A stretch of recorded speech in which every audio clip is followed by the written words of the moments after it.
Students, welcome to Max with Udaya. CBSE 12th Mathematics Chapter 7 question number 17 பார்க்க போறோம். Exercise 7.1 17th sum. Integral 2x square minus 3 sin x plus 5 root x into dx கொடுத்திருக்காங்க. இதை ஒரே ஸ்டெப்ல ஈஸியா எப்படி பார்க்கலாம்னு சொல்லி தரேன். 2 is a constant. மல்டிப்ளைல இருக்குதுன்னா அது போடுங்க. x power 2 இன்டெகிரல் பண்ணா ஒன்னு ஆட் பண்ணா வரும் 3/3 minus 3 sin இன்டெகிரல் பண்ணா cos x x பண்ணா 1. ஆனால் ஆன்சரில் சி வந்தால் மைனஸ் வரும்.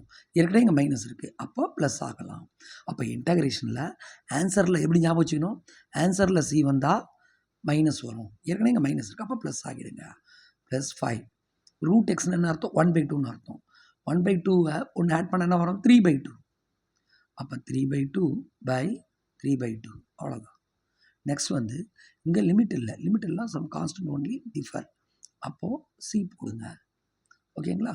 இப்போது answer is 2/3 x cube plus 3 cos x. இந்த 2 மேலே போச்சுன்னா 10. 2 into 5 10. 10/3 x power 3/2 plus C.